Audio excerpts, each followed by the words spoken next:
So the Sicha Vayikra Dalet is a heavy Sicha. It's actually originally a siyum. It's interesting that it didn't come out. And also in the footnote, I don't believe it says that it came out as a siyum, which is interesting because usually it would say that. Let me just check. Yeah, it doesn't say the siyum.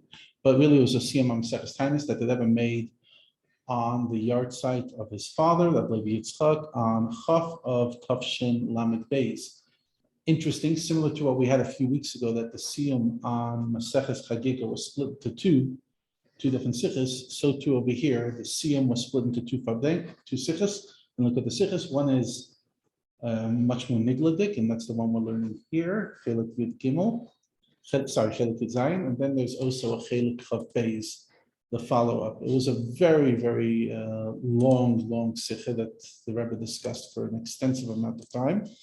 And just want to go through interesting points that the Rebbe discussed at the Farbrengen. So let's just share the screen for those who are watching this on video, so you could just see it with us. Okay, got it.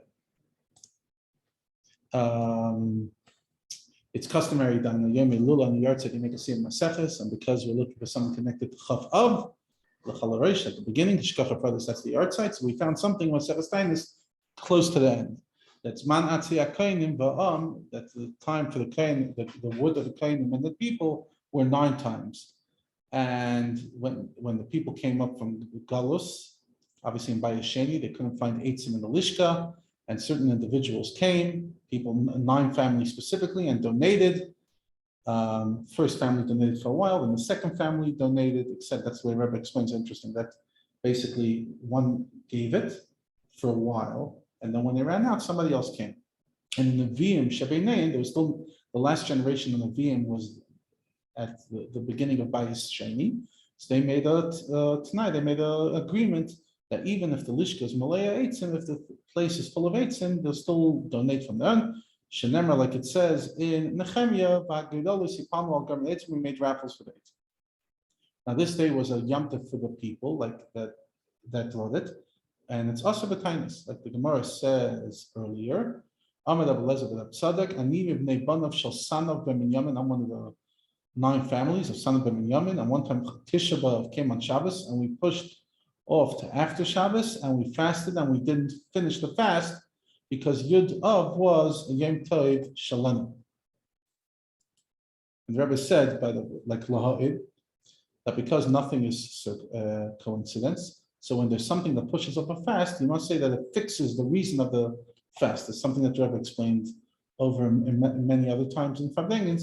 And because this Yom Tov pushed up the tightness of Tisha B'Av, and even though Tisha B'Av you talk after fast because Chub Mesa Mikdash, the Torah nevertheless says that the family of Kainim don't fast on that Tisha B'Av, just to cause a little pain, but they don't fast the full day. So it shows that by these people there's no Churban. And the Rebbe says, "I'll call upon him." We're not kaching so much in nigla. We should be kaching in it more. Now, the Rebbe continues. One of the times that of the 9 days, of the 9 different days in the year, was Estima of the Pachas Moav ben Yehuda. As the Rebbe says, I already spoke about extensively in Chaf Menachem of Tafshin Chav Tes 3 years prior. Then the Rebbe went into the whole Sicha that we learned, the explanation about carbon eitzim, the machlokes of Rebbe and Abanan, that according to Rebbe, the eitzim have themselves a din carbon and all the details, and according to the Abanan, it's similar to a carbon, similar to the Rambam, etc. And then Rebbe explained the Lishitase of Rebbe and Abanan in multiple places in Shas. If Lashon in the Lashon Torah has to be literal, at V'chol HaPratim, or even a little bechalke, a little bit. And then the Rebbe brought a dugma and all of the Shish Mishnah similar to what we had in the siyum of Chagiga. Now, interesting. Then the Rebbe went into the part that's only published in Chelik Chav Beis, and that is al pi hadrush. There's 3 different levels of eitzim for themselves, the way they're donated to become machshir carbon or some to help the carbon. They prepare for the carbon, and the way they become carbon themselves, and then that compares to 3 different. At the end of the same time, as we talk about the girls, they used to go dancing in the fields and the Kippur and the Chamishas above. The 3 different girls, the Yefefiyos, the Miyuchasis, the Mucharis, etc., etc. Now, Then the Rebbe spoke about how these levels are also found in Nei Pachas Moav ben Yehuda. We'll do this when we get the Chiluk HaPeis. We'll focus on this point. And then the Rebbe goes and explains the final part of the Gemara. Hashem is going to make a dance for the tzaddikim, and everyone's going to point and say, "Hineli came Uzeh, came Tialanu," etc. Then the Rebbe continues and says, "We spoke about that in essence of Nepachas Moav ben Yehuda, which means they're the children of David ben Yehuda or Bnei Yoav ben Tzluya, which is also that Shevet." Tzluya, by the way, was David's sister. Yoav was David's nephew. And they're called Pnei Pachas Moav because they come from Ruth the Moabite.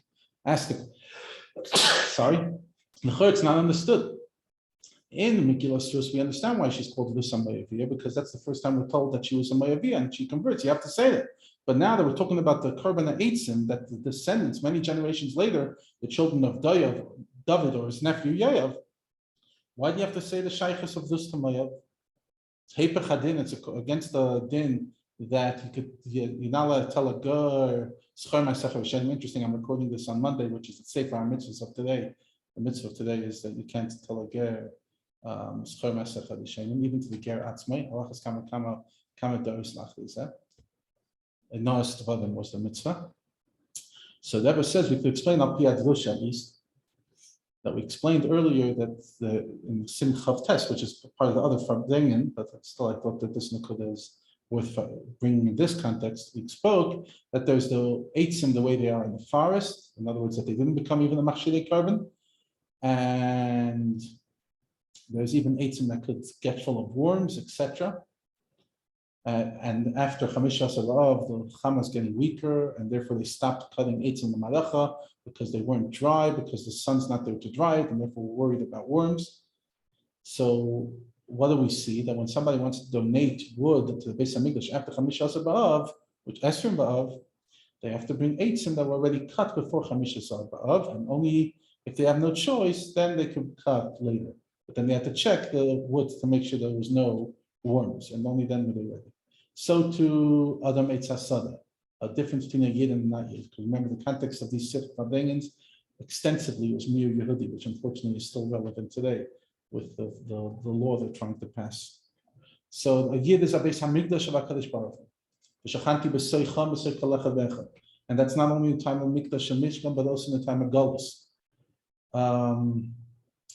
Like the Rebbe says, we know the Gemara and Yuma, there was a certain Stuki who told Rabbi Chanina, it's definite that you guys are Tamei. It's not the Beis HaMikdash and you're not Tahar. So where's Hashem? And what was his response from Chanina? It says, Hashem is with us even in our tumah.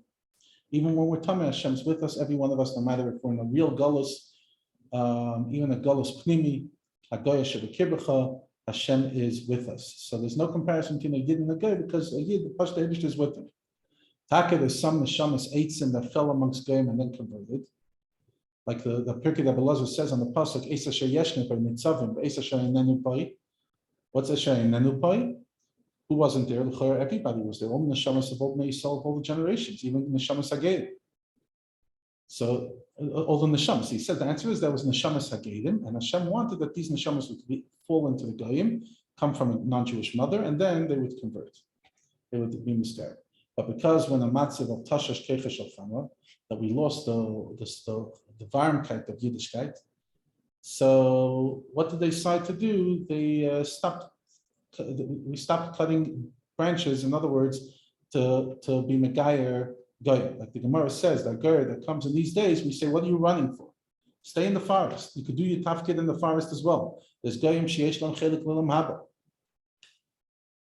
And in other words, we're not chasing Goyim. That's the point. We're not chasing Goyim. It's enzeglatic. It's not so simple. You have to check the eitzim, and in other words, you have to check each piece. Till Chamish Asar B'Av, when the sun's shining, in other words, when they're naturally born a Yid, you don't have to check it. But when someone's coming and being a guy, you have to check it well. Has to make sure that he knows what he's doing. You have to tell him all the details. As you see, Naomi tried to convince Ruth to not be converted, and she says all the things that are difficult. And Ruth says, "I'll follow you." So, and the Rashi says that from the fact that she said means that she told her the laws of Tchum Shabbos, and also about the laws of Yichud, where you sleep, I'll sleep. And there are things that when a Yid is over he's not like a guy that could stay alive, but rather by the Yid, he gets Abba Mrs. Basted. That's why she says Asher Tamusi Amos. And so much so, she says, B'shama Kavra, I'll get buried there. Why? Because there's special kvarim for people who would have to get stoned. In other words, you see how detailed she got in scaring her off from getting Yiddish. And that's where you see how careful you have to be. That even the sister of Rus, Arpa, was willing to go all the way, and then she backed down. Even though she's the mother of Goliath. So basically, the point is, who can check amongst the eitzim to make sure Chamisa Rasa B'Av?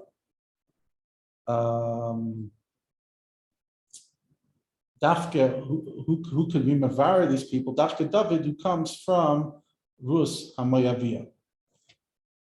That's why Ovadia also was a Moyavi, because Dafka, if Minei from the axe is made out of wood because you knock down the wood. The handle of the axe is made of wood because you knock down the tree with what itself is. L'chaim u'l'shalom.